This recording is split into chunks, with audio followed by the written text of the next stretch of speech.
"No one has ever touched me," she said, as the caveman placed his hand on her face. The morning sun filtered through the silk curtains of the Sterling mansion, casting golden shadows across Margaret Sterling's alabaster face. At 55, she possessed the kind of refined beauty that spoke of privilege and careful maintenance. Her silver-streaked hair always perfectly coiffed, her posture erect, her emotions carefully controlled. Yet as she awakened in her four-poster bed, her hand instinctively moved to her cheek, as if seeking a touch that existed only in memory.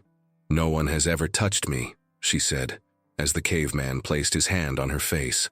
The words echoed in her mind like a half-remembered dream. Margaret's fingers trembled as she traced the line of her jaw, the same gesture she'd made countless times over the past 30 years. She rose from bed with practiced grace, her silk nightgown rustling as she moved to the window overlooking San Francisco's bustling streets below. "Mrs. Sterling?" Helena's voice came from the doorway. The Irish woman had been Margaret's companion and confidant for 15 years, one of the few people who dared speak freely to the formidable widow. "Your breakfast is ready, and there's correspondence waiting." Margaret nodded, though her gaze remained fixed on the distance where the hills stretched toward horizons that held secrets she'd buried long ago. "Helena," she said softly, "do you ever wonder about the roads not taken?" The older woman's weathered face softened. "Every soul does, I imagine, but dwelling on the past is a luxury we can't afford." "Perhaps," Margaret murmured, turning from the window. As she did, her eyes fell upon the portrait that dominated the far wall, a painting of herself at 25, dressed not in the finery she now wore, but in simple frontier clothing. The woman in that portrait looked untouched by the world's hardships, her green eyes bright with hope and innocence. Downstairs, Margaret sat at her mahogany dining table, mechanically consuming her breakfast, while Helena sorted through the morning's mail. Most were business correspondence related to her mining interests, invitations to social functions, and letters from various charitable organizations seeking donations. "This one's peculiar," Helena said, holding up a plain envelope with no return address. "Hand-delivered by the looks of it." Margaret accepted the letter with mild curiosity that quickly transformed into shock as she read the contents. "Mrs. Sterling, I know about Rose Canyon. I know about Maggie O'Brien. I know about what you left behind 30 years ago. Return to where it all began, or everyone in San Francisco will learn the truth about the refined Mrs. Sterling's past. You have 1 week." The letter fell from Margaret's nerveless fingers. Helena rushed to her side as Margaret's face drained of color. "What is it? What's wrong?" Margaret's carefully constructed world tilted on its axis. Rose Canyon, a name she hadn't spoken aloud in decades, a place she'd tried to forget, a chapter of her life she'd buried beneath layers of respectability and wealth. "Helena," she whispered, "I need you to arrange travel to Nevada, to a place called Rose Canyon." "Nevada? But why on earth?" "Please." The word came out sharper than Margaret intended. "Just do as I ask." That evening, as Margaret sat in her study surrounded by ledgers and contracts that represented her business empire, she allowed herself to remember. The memories came in fragments at first, then in rushing waves that threatened to overwhelm her carefully maintained composure. Rose Canyon, 1855, a dusty frontier town where dreams went to die, and hope was as scarce as water in the desert. She'd been Maggie O'Brien then, a 25-year-old Irish immigrant who'd fled the potato famine, only to find herself serving drinks to rough miners and cowboys in the town's only saloon. She'd been so innocent then, untouched by any man despite her age, a rarity in a place where women were scarce and virtue was often viewed as a luxury. The other girls at the saloon mocked her for it, called her Saint Maggie with cruel laughter. And then there was Jacob. Margaret's hand moved to her cheek again, remembering the first time he'd touched her with such unexpected gentleness. Jacob Crow Feather, half Native American, half white, belonging fully to neither world. The townspeople called him the Caveman, because he lived alone in the caves that honeycombed the nearby mountains, emerging only when necessary to trade furs and herbs for supplies.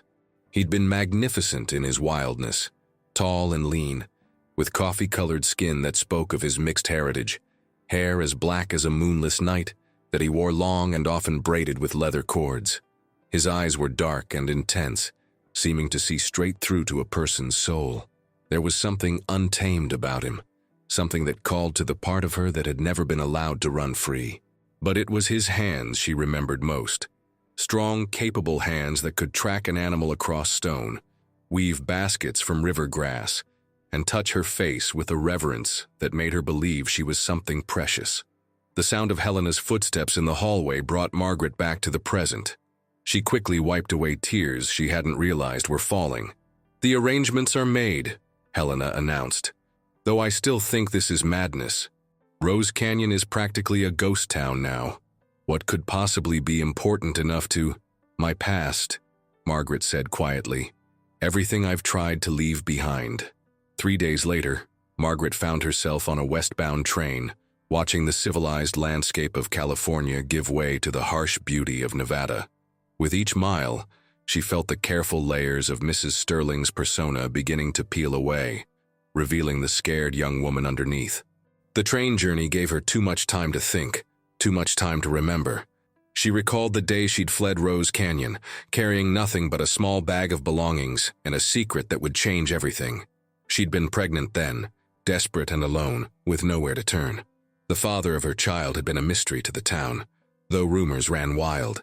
Some whispered it was one of the traveling merchants who passed through regularly. Others suggested it was the banker's son who'd shown her attention. None suspected the truth, that the father was the man they called a savage, the one who lived apart from civilization. She'd loved Jacob with a fierce, pure intensity that she'd never experienced before or since. But loving him had been dangerous, not just because of the social taboos, but because of the way he made her feel. Wild and free, and utterly unlike the proper young woman she'd been raised to be. She'd discovered she was pregnant in early 1856, just as the town's suspicion about their secret relationship reached dangerous levels. By spring of that year, she'd fled Rose Canyon, terrified and alone. Rose Canyon appeared on the horizon just as the sun began its descent toward the western mountains. Margaret's heart clenched at the sight of it. What had once been a bustling mining town was now little more than a collection of weathered buildings and empty lots. The train depot was deserted, except for a single elderly man who served as both station master and telegraph operator. "You sure about this, ma'am?" the conductor asked as Margaret prepared to disembark. "Ain't much here anymore. Next train through won't be for 3 days." "I'm sure," Margaret replied, though uncertainty gnawed at her stomach. She walked through the ghost town with hesitant steps, recognizing landmarks despite the passage of time. There was Murphy's General Store, its windows now boarded up. The saloon where she'd worked still stood, though its doors hung askew and its paint had long since peeled away. As shadows lengthened, Margaret made her way to the outskirts of town, to a small cabin she'd once called home. It was little more than a shack, really, built by miners who'd long since moved on, but it had been hers for 2 precious years. The door creaked as she pushed it open, releasing the musty smell of abandonment. Dust motes danced in the fading light that streamed through grimy windows. The single room held only a few pieces of broken furniture and memories that seemed to whisper from the corners. She'd expected to find the cabin empty, had steeled herself for the loneliness of confronting her past alone. So when a shadow moved in the far corner, her heart nearly stopped. "Hello, Maggie." The voice was deeper than she remembered, roughened by years and weather, but unmistakably familiar. Jacob Crow-Feather stepped into the light and Margaret's breath caught in her throat. He'd aged, of course. His hair was now streaked with silver, and lines marked the corners of his storm-gray eyes. But time had been kind to him in ways that spoke of a life lived outdoors, of a man comfortable in his own skin. His shoulders were still broad. His movements still held that fluid grace that had once made her think of wild things. He wore simple clothes now, denim pants and a cotton shirt, but something in his bearing still suggested the untamed man who'd once lived in mountain caves. "Jacob," she whispered, his name a prayer on her lips.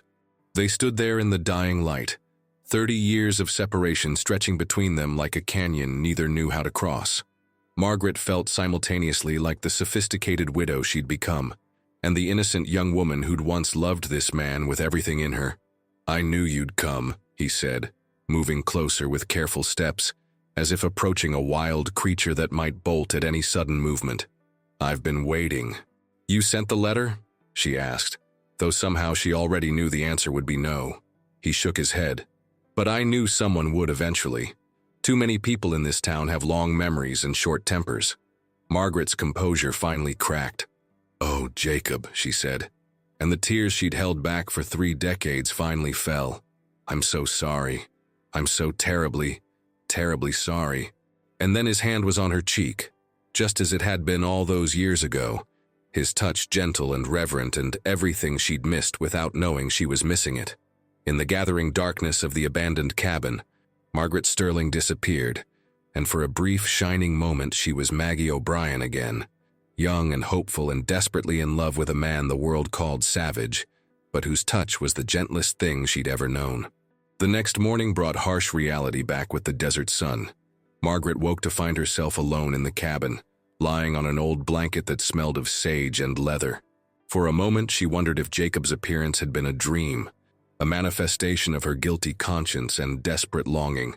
But then she heard the sound of an axe splitting wood outside, and she knew he was real. She found him behind the cabin, preparing kindling for a fire. In the clear morning light she could see him more clearly, the way his shirt stretched across his still powerful shoulders, the silver threading through his dark hair, the quiet competence in his every movement. He looked up as she approached, and she saw something in his eyes she couldn't quite name. "I brought coffee," he said simply, gesturing to a pot heating over a small fire. "Figured you might need it." They sat on a fallen log, drinking coffee that was strong and bitter and somehow perfect, watching the sun paint the distant mountains in shades of gold and rose. The silence between them wasn't uncomfortable, but it was heavy with unspoken questions and 3 decades of separation. "Tell me," Jacob said finally, "about the life you built after you left." Margaret considered her words carefully. "I married a man named Charles Sterling. He owned silver mines, lots of them. He was kind, I suppose, older than me. He died 10 years ago. Did you love him?" The question hung in the air like dust motes in sunlight. Margaret stared into her coffee cup, searching for an honest answer. "I tried to," she said finally. "He deserved that much. But love, real love, that was something I left here in Rose Canyon." Jacob nodded as if he'd expected that answer. "And children? Did you have children with him?" This was the question she'd dreaded, the one that opened doors she'd kept locked for 30 years. "No," she whispered. "Charles wanted children, but I couldn't." She couldn't finish the sentence, but Jacob's sharp intake of breath told her he understood. "After our child," he said, his voice rough with emotion. "What happened, Maggie? Where is our baby?" The story came out in broken pieces, interrupted by tears and long silences. She told him about discovering she was pregnant, just as the town's suspicion and hostility toward their secret relationship reached a dangerous peak. She told him about the night she'd fled, terrified and alone, carrying nothing but her few possessions and the growing life inside her. She'd made it to Carson City in late 1856, where she'd given birth to a son in a charity hospital. He'd been perfect. Dark hair like his father's, dark eyes that seemed to hold depths of wisdom, tiny fists that grasped at the air as if trying to hold on to life itself. But she'd been an unmarried woman with no means of support, no family, no prospects. The kind nuns at the hospital had arranged for the adoption, promising her the baby would go to a good family, people who could give him everything she couldn't. "I held him for 1 hour," Margaret whispered, her voice breaking. 1 hour, and then I had to let him go. I never even got to name him. Jacob listened without judgment, though she could see the pain in his eyes, the way his hands clenched and unclenched as if grasping for something beyond his reach. "I looked for you," he said when she finished. "After you disappeared, I searched everywhere. I went to Carson City, to San Francisco, to every town within 100 miles. I never stopped hoping." "I know you would have," Margaret said, reaching out to touch his hand. "That's why I couldn't tell you I was leaving. You would have come with me and they would have killed you for it. The things they were saying about us, about you. I couldn't let that happen." They sat in the growing heat of the day, 2 people who'd been young and foolish and desperately in love, now middle-aged and scarred by the choices they'd been forced to make. The weight of lost years pressed down on them like the desert sun. "Do you ever think about him?" Jacob asked. "Our son." "Every day," Margaret admitted. "I wonder what he looks like now, what kind of man he became, whether he's happy. Sometimes I dream about him and he has your eyes. What would you have named him?" The question caught her off guard. In all her years of wondering and remembering, she'd never allowed herself to imagine that particular detail. But now, sitting beside Jacob in the place where their love had bloomed, the answer came easily. "Thomas," she said, "after my father. Thomas Crow Feather O'Brien." Jacob smiled, the first real smile she'd seen from him since her return. "A name that honors all his heritage. I like that." The sound of approaching hoofbeats interrupted their conversation. Margaret tensed, but Jacob seemed unsurprised as a lone rider approached the cabin. The rider was a man of about 29, well-dressed in city clothes that looked out of place in the desert setting. He had dark hair and striking dark eyes that looked disturbingly familiar. Margaret's heart stopped. The rider dismounted and approached them with confident strides, his gaze moving from Margaret to Jacob and back again. When he spoke, his voice carried the educated accent of the East. "Mrs. Margaret Sterling, I presume, and you must be Jacob Crow Feather." He paused, a slight smile playing at the corners of his mouth. "My name is Thomas Harrison. I practice law in Boston, though I suspect you both know who I really am." Margaret felt the world tilt around her. The young man's face was a perfect blend of her own features and Jacob's, her green eyes softened by his gray, her delicate bone structure strengthened by his native heritage, her Irish coloring warmed by his mixed blood. "Dear God," she whispered. "Hello, Mother," Thomas said, and there was no warmth in the word. "Hello, Father. I believe we have some things to discuss." Jacob rose slowly, his eyes never leaving the young man's face. "You found us. It wasn't difficult. I've been looking for you both for 5 years. Amazing what money and determination can accomplish." Thomas's smile was sharp-edged. "I'm a lawyer now, thanks to the good family who raised me, the Harrisons of Boston. They gave me everything: education, opportunity, social standing. Everything except the truth about where I came from." Margaret stood on unsteady legs, her hand pressed to her heart. "How did you find out about my real parents?" "The adoption agency kept records. It just took the right motivation to access them." His gaze hardened. "Did you know they told the Harrisons I was an orphan? That both my parents were dead? Imagine my surprise when I discovered that wasn't quite true." The accusation in his voice cut through Margaret like a blade. "Thomas, you don't understand." "Don't I? Let me see if I have this right." He began pacing, his movements sharp with contained anger. "My mother was an unwed Irish immigrant who got herself pregnant by the town outcast. Rather than face the scandal, she ran away and gave me up to strangers. Then she reinvented herself as a respectable widow and lived a life of luxury while her son grew up believing he was completely alone in the world." "It wasn't like that," Jacob said quietly, but Thomas whirled on him. "And you, the great Jacob Crow Feather, who I'm told was some kind of mountain man legend. Where were you when your son was growing up? Off communing with nature while I wondered why I didn't look like anyone in my adoptive family?" "He didn't know," Margaret said desperately. "I never told him I was pregnant. He didn't know you existed until just now." Thomas's composure cracked for just a moment, revealing the hurt underneath his anger. 30 years, he said. 30 years I've wondered about my real parents. 30 years of feeling like I didn't quite belong anywhere."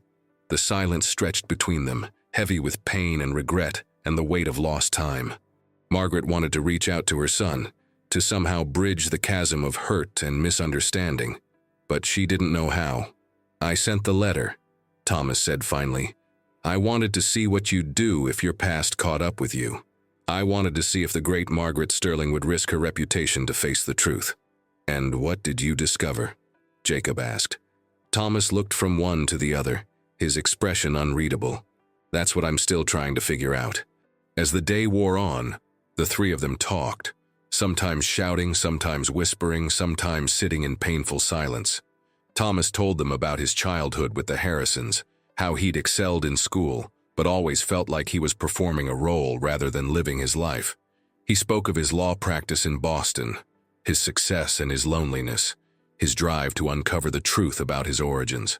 Margaret tried to explain the impossible choices she'd faced as a young pregnant woman in 1855. She told him about the poverty, the prejudice, the very real danger that loving Jacob had placed them both in. She spoke of sleepless nights wondering if she'd made the right decision, of the hole in her heart that had never healed. Jacob talked about his own search for Margaret and the unborn child he'd never known existed. He spoke of the years of wondering, of building a life in solitude, of never allowing himself to love again because part of his heart had left with her. By evening, some of the sharp edges of anger had worn away, though wariness remained. Thomas was beginning to see his parents as real people rather than the villains he'd imagined, but trust would take time. They weren't a family, not yet, perhaps not ever, but they were no longer complete strangers. As sunset painted the desert sky in brilliant oranges and purples, Thomas prepared to leave. "I'm staying at the hotel in town," he said. "Such as it is, I'll be here for a few more days. Would you come back tomorrow?" Margaret asked hesitantly. Thomas considered the question for a long moment. "Yes," he said finally, "I think I will." After he'd gone, Margaret and Jacob sat by the fire, watching stars appear in the vast desert sky.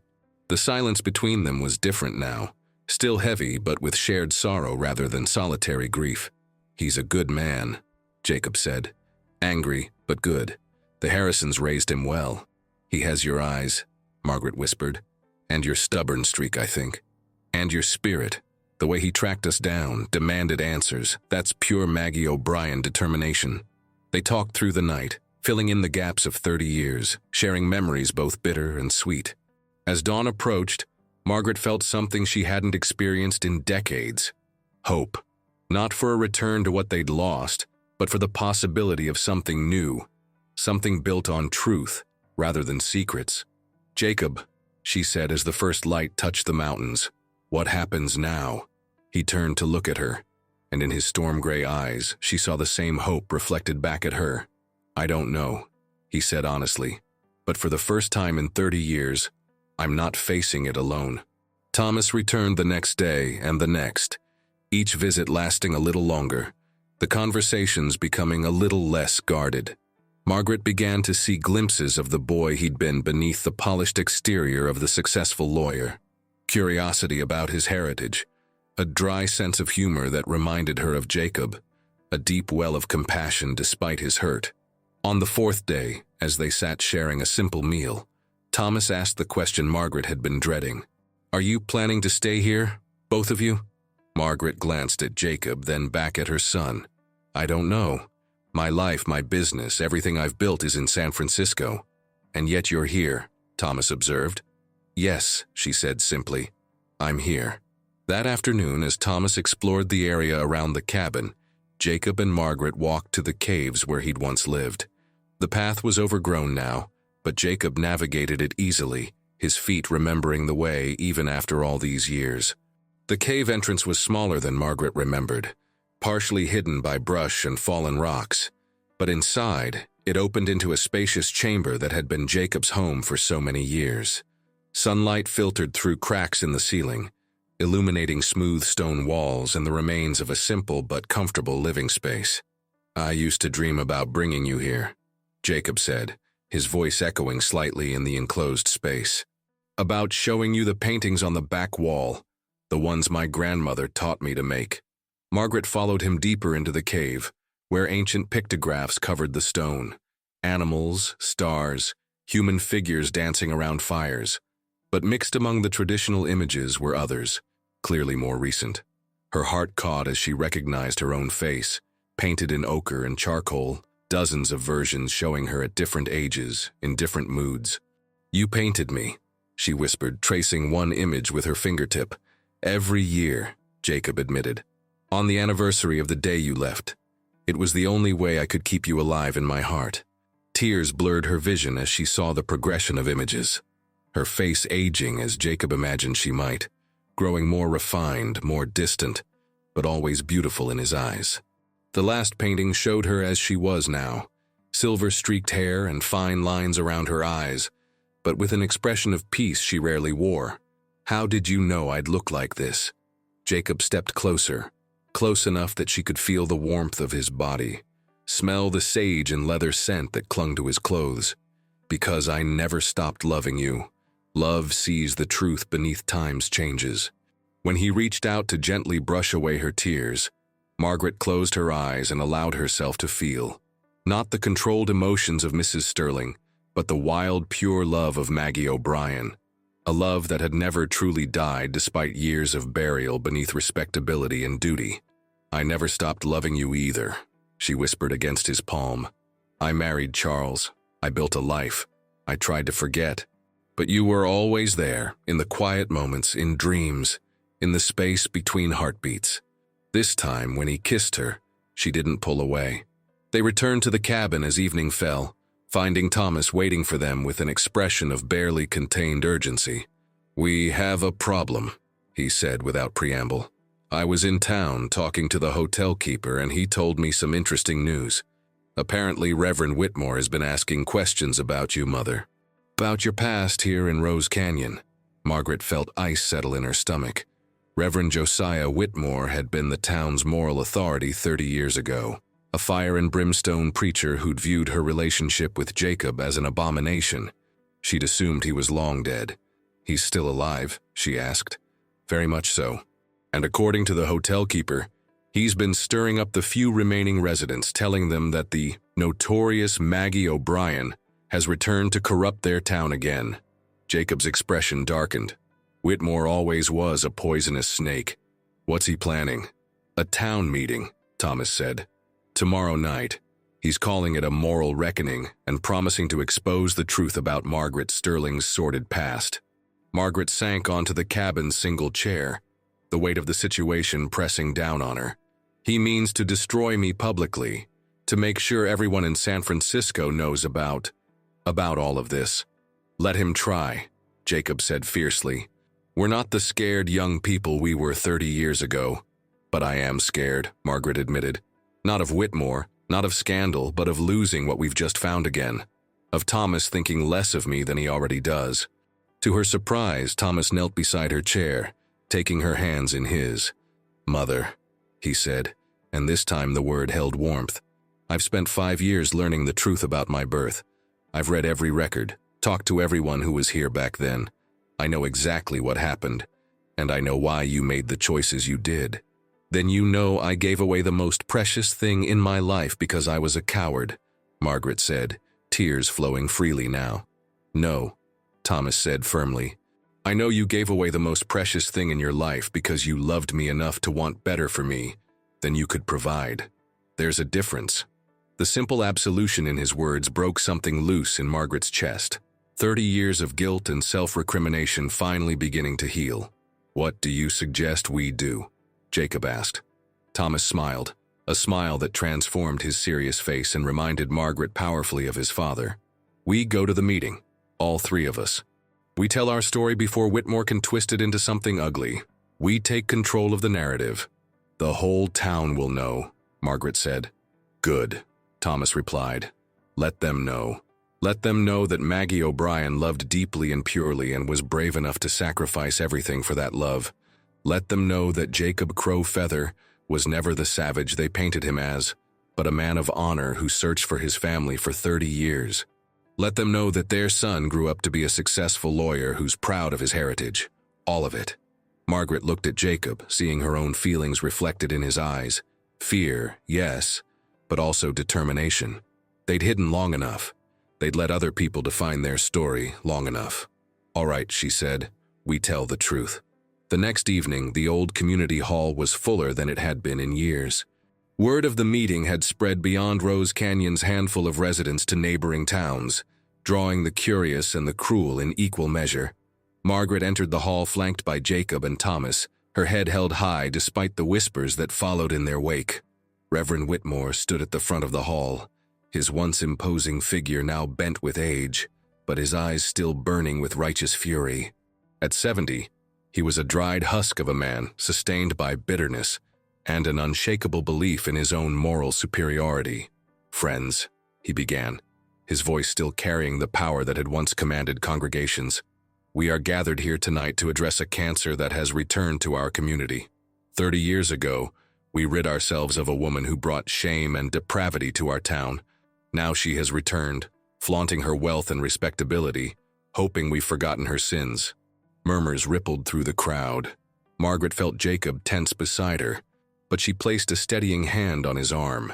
They'd agreed to let Whitmore speak first, to show the town exactly what kind of man he was before they offered their own truth. This woman, Whitmore continued, pointing a gnarled finger at Margaret, consorted with a savage, bore his bastard child, then abandoned it to pursue her own selfish desires. She is a symbol of everything that was wrong with the old Rose Canyon, everything we worked to cleanse from our community. The crowd's murmurs grew louder, some approving, others uncomfortable with the venom in the old preacher's voice. Margaret stood to speak, but Whitmore wasn't finished. And now she's brought that abandoned child back with her. A successful lawyer, I'm told, corrupted by the tainted blood in his veins. Mark my words, no good can come from allowing these people to— That's enough. Thomas's voice cut through the hall like a blade. He stood slowly, his lawyer's training evident in his confident bearing and clear diction. Reverend Whitmore, you've had your say. Now it's our turn. Thomas moved to the front of the hall with quiet authority, his presence commanding attention in a way that had nothing to do with his mixed heritage and everything to do with his character. My name is Thomas Harrison, he began, and yes, I am the abandoned child Reverend Whitmore spoke of. I'd like to tell you the real story of what happened 30 years ago, not the twisted version you've just heard. He told them about a young Irish woman who'd come to Rose Canyon seeking a better life, who'd worked hard and asked for nothing but a chance to earn her way. He spoke of a man of mixed heritage who'd been rejected by both cultures, but who possessed more honor and dignity than most so-called civilized men. He described a love that was pure and true, and threatened no one except in the narrow minds of those who feared what they didn't understand. My mother didn't abandon me out of selfishness, Thomas said, his voice carrying to every corner of the hall.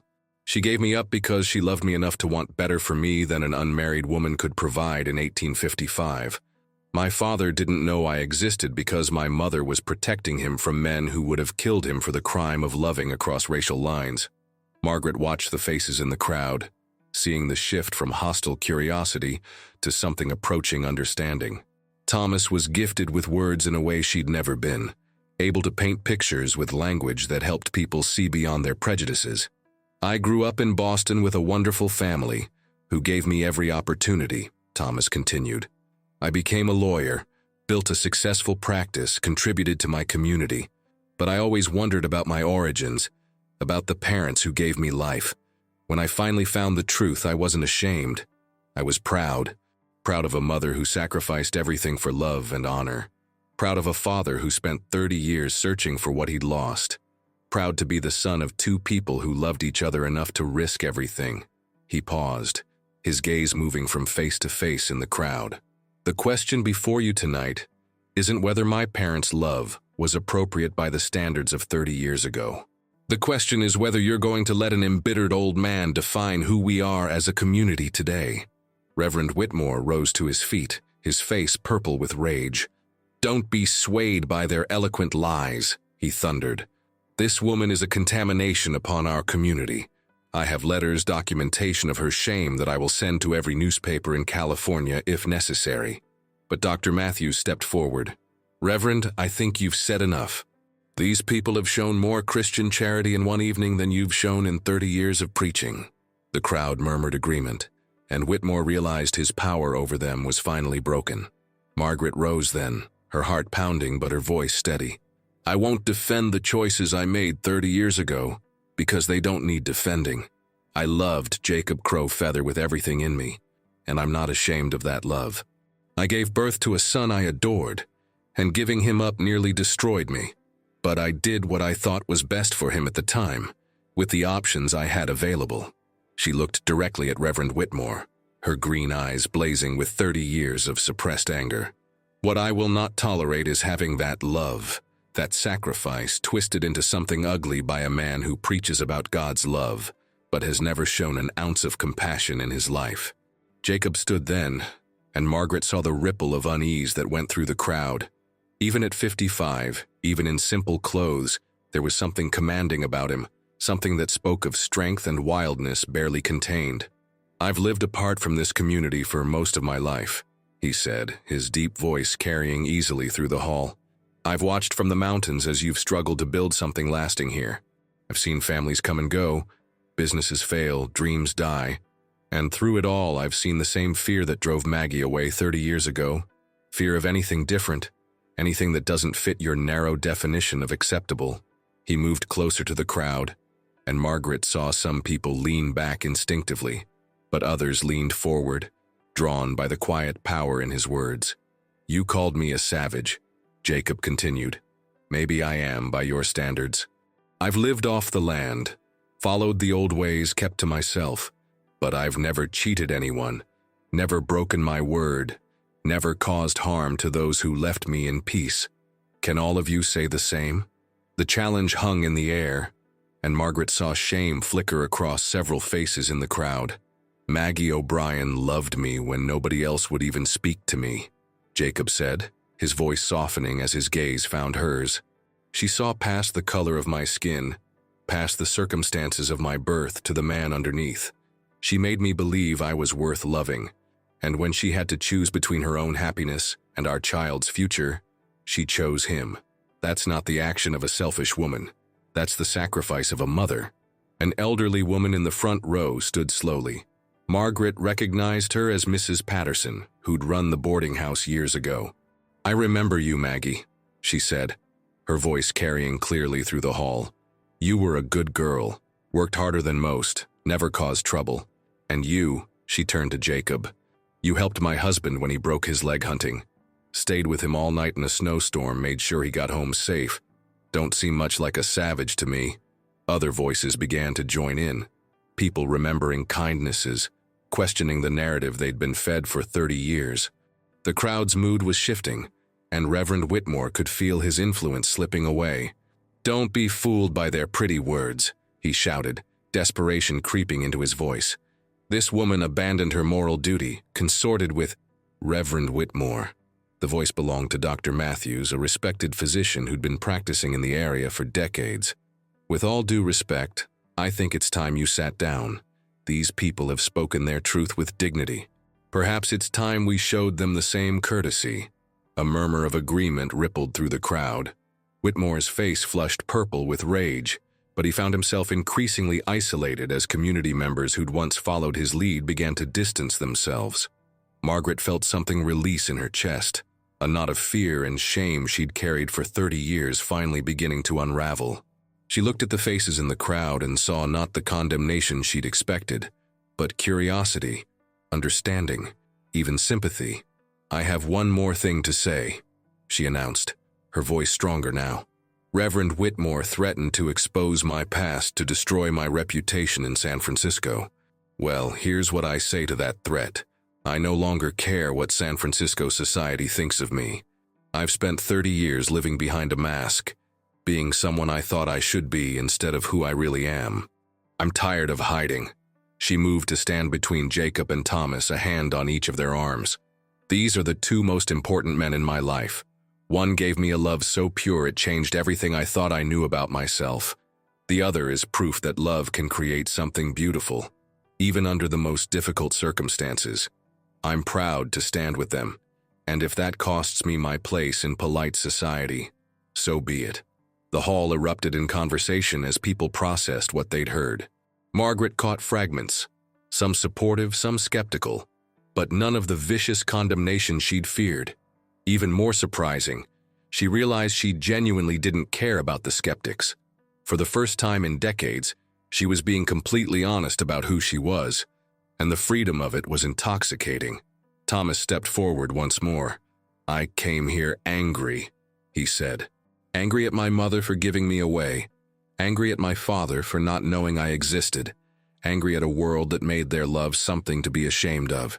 But tonight, listening to all of you, seeing how people can change and grow, I'm not angry anymore. I'm grateful." He paused, emotion thickening his voice. "Grateful to have found my parents. Grateful for the family who raised me. Grateful to be part of a story that's about love triumphing over fear." And I'm grateful to all of you for listening with open hearts. As the meeting broke up, people approached them, some to offer congratulations, others to share their own stories of love and loss, a few to simply shake hands and welcome them back to the community. Reverend Whitmore left early, his supporters dwindling to a small handful of bitter old-timers who still clung to the prejudices of the past. Later that night, the three of them sat around the fire outside the cabin, watching stars appear in the vast desert sky. The weight of 30 years of secrets had been lifted, replaced by something lighter, but no less profound, the beginning of a new understanding between them. "So, what happens now?" Thomas asked, echoing his mother's question from days before. Margaret looked at her son, this remarkable young man who'd grown up without her, but who somehow embodied the best parts of both his parents. Then she looked at Jacob, seeing in his storm-gray eyes the same love that had sustained her through 3 decades of loneliness. "I don't know," she said honestly. "I have a business empire in San Francisco that needs attention. You have a law practice in Boston. Jacob has his life here. We're not a conventional family by any stretch." "Maybe conventional is overrated," Thomas suggested. "Maybe families come in all shapes and sizes, just like love." Jacob nodded thoughtfully. "I've spent 30 years living alone in these mountains. The solitude was peaceful, but it was also empty. I'd forgotten what it felt like to have people to care about, people who cared about me. I could practice law anywhere," Thomas said suddenly. "Nevada territory could use more lawyers, especially ones who understand the needs of mixed communities. And Mother, you could run your mining interests from here just as easily as from San Francisco. Better, maybe, being closer to the actual mines." Margaret felt her heart leap at the possibility he was suggesting. "You'd really consider staying, building a life here?" "I'd consider building a life anywhere my family is," Thomas replied simply. Over the following weeks, the three of them worked out the practical details of reshaping their lives. Margaret sent instructions to her managers in San Francisco, arranging to relocate her operations to Nevada. Thomas made arrangements to close his Boston practice and establish a new one in Carson City, near enough to Rose Canyon for regular visits, but large enough to support a thriving legal practice. Jacob's role in their new configuration was less defined, but no less important.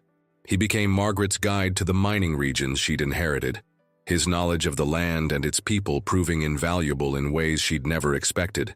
More than that, he became her anchor, the one constant in a life that was changing rapidly in ways both thrilling and terrifying. The townspeople of Rose Canyon, emboldened by their rejection of Whitmore's hatred, began to see possibilities for their dying community. Word spread that the wealthy Mrs. Sterling was investing in local businesses, that a successful lawyer was setting up practice nearby. Young families began to return, drawn by the promise of opportunity and a more tolerant attitude toward differences. One evening, as autumn painted the mountains in brilliant golds and reds, Margaret stood with Jacob on the ridge above their rebuilt cabin. Thomas had gone to Carson City for a court case, but he'd be back for dinner, a routine that had become precious to all of them. "Do you ever regret it?" Jacob asked, his arm around her waist as they watched the sun set over the desert. "Giving up your mansion, your position in society?" Margaret leaned into his warmth, marveling at how natural it felt to be touched by him after years of keeping everyone at arm's length. "Never," she said without hesitation. "That woman in San Francisco wasn't really me. She was someone I created to survive, to protect myself from more pain. But she wasn't real." "And this is real?"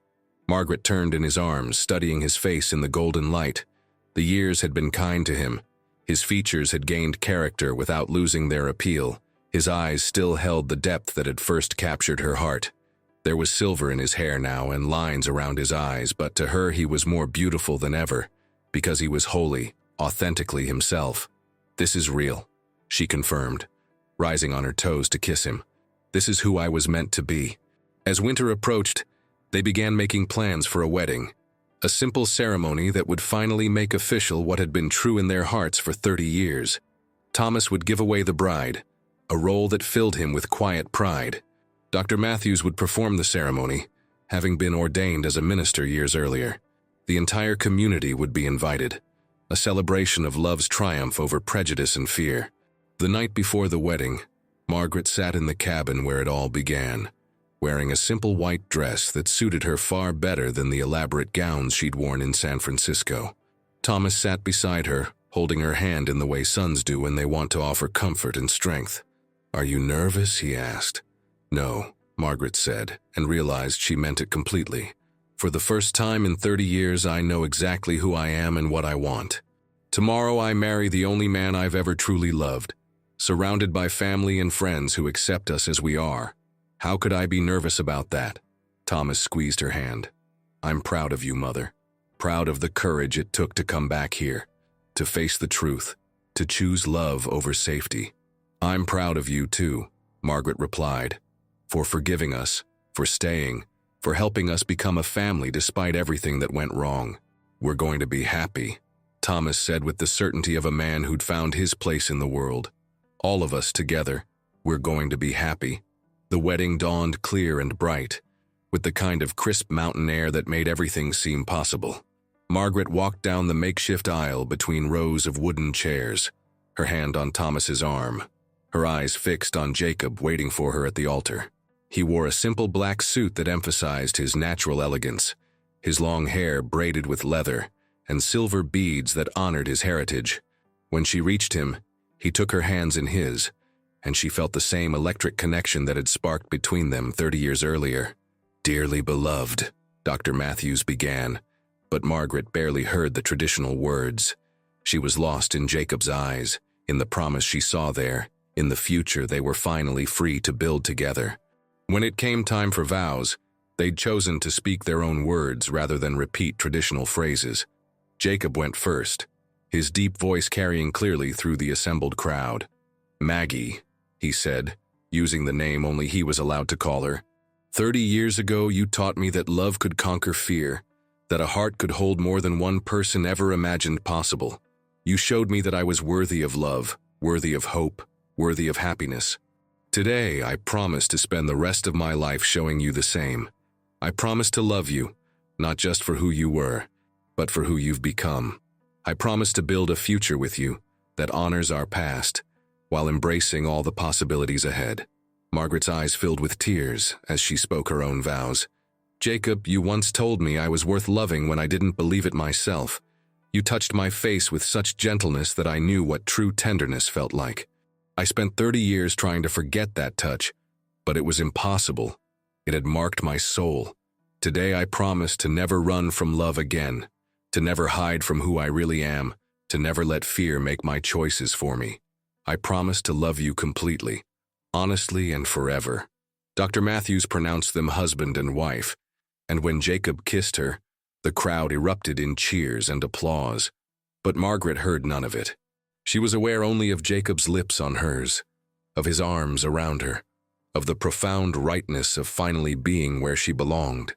The celebration continued late into the evening, with music and dancing, and enough food to feed half of Nevada territory. Margaret danced with her new husband, with her son, with townspeople who'd welcomed them back with open arms. As the night wore on, she found herself marveling at the transformation, not just in her own life, but in the community that had once driven her away. Near midnight, as the last guests were leaving, Thomas approached his parents with a small wrapped package. "A wedding gift," he said, his eyes twinkling with mischief. "Something I thought you should have." Margaret unwrapped the package carefully, gasping when she saw what was inside. It was a daguerreotype, a photograph of a baby, perhaps 6 months old, with dark hair and serious gray-blue eyes. "That's me," Thomas explained. "The Harrisons had it taken when I was still small. I thought you might like to see what your son looked like as a baby." Margaret's hands shook as she studied the photograph, seeing Jacob's features blended with her own in their child's face. 29 years of wondering, of imagining, of hoping, and here was proof that their love had created something beautiful and perfect. "Thank you," she whispered, clutching the photograph to her heart. "Thank you for giving us this." Later, alone in their cabin, now truly their cabin, Margaret and Jacob lay in bed watching moonlight stream through the windows. She had her head on his shoulder, the photograph propped on the nightstand where they could both see it. "No regrets?" Jacob asked softly, his fingers tracing lazy patterns on her arm. "None," Margaret replied without hesitation. "Oh, I wish we could have those 30 years back. Wish we could have raised Thomas together. Wish we hadn't lost so much time. But regrets? No. Everything that happened brought us to this moment. And this moment is perfect." Jacob turned to face her, his hand cupping her cheek in the gesture that had always been uniquely theirs. "No one has ever touched me the way you do," he said, echoing her words from so long ago. "Not just my skin, but my soul. You've been touching my soul for 30 years, even when you were thousands of miles away. And you mine," Margaret whispered, leaning into his touch. "You mine." As they kissed in the silver moonlight, Margaret felt the last walls around her heart crumble away. She was no longer the frightened young woman who'd fled Rose Canyon, nor the cold, controlled widow who'd ruled San Francisco society. She was simply Maggie O'Brien, Jacob's wife, Thomas's mother, a woman who'd learned that love was worth any risk, any sacrifice, any leap of faith. Outside their window, the desert stretched endlessly under a canopy of stars, holding infinite possibilities in its vast embrace. And inside the cabin, two hearts that had waited 30 years to be whole again, finally beat in perfect rhythm, surrounded by the kind of peace that comes only from being completely, authentically loved. The story that had begun with a touch, gentle, reverent, life-changing, had come full circle. But this wasn't an ending, it was a beginning. The beginning of a life built on truth instead of secrets, on courage instead of fear, on the unshakable knowledge that real love, once found, never truly dies. In the years that followed, the Sterling Crow Feather family would become legendary in Nevada territory, not for scandal or shame, but for the way they'd rebuilt their lives with integrity and grace. Thomas would become one of the territory's most respected lawyers, known for his advocacy for mixed heritage families and minority rights. Margaret would transform Rose Canyon from a dying town into a thriving community, her business acumen matched only by her compassion for those who needed second chances. And Jacob would finally find his place in the world, not as an outsider looking in, but as a beloved husband and father, a respected member of a community that had learned to value character over conformity. But all of that was still to come. For now, in the quiet darkness of their wedding night, they were simply two people who'd found their way back to each other across 30 years of separation and sorrow. They were home, not just to a place, but to each other. And that was everything. As Margaret drifted off to sleep in Jacob's arms, she smiled at the photograph of their baby son visible in the moonlight. Tomorrow would bring new challenges, new adventures, new opportunities to build the life they'd always dreamed of. But tonight, she was exactly where she belonged, in the arms of the man whose touch had taught her what love really meant, surrounded by the endless possibilities of a future they would write together. Now, 29 years later, she understood the profound truth of what she had felt that first day, when Jacob touched her face with such unexpected gentleness. Now, 30 years later, she understood the profound truth of those words. Jacob hadn't just touched her skin that long ago day, he'd touched her very soul. And some touches, the ones that really matter, last forever. Sometimes the greatest love stories aren't about finding someone new, but about finding the courage to return to what was always true. Margaret and Jacob's journey reminds us that it's never too late to choose authenticity over acceptance, love over safety, and truth over the comfortable lies we tell ourselves. Their story proves that real love doesn't fade with time, it only grows stronger, waiting patiently for the moment when we're brave enough to embrace it fully. What would you have done in Margaret's place? Would you have had the courage to give up everything for love, or would fear have kept you trapped in a life that wasn't truly yours? Share your thoughts in the comments below. I'd love to hear your perspective on second chances and the power of choosing love over convention.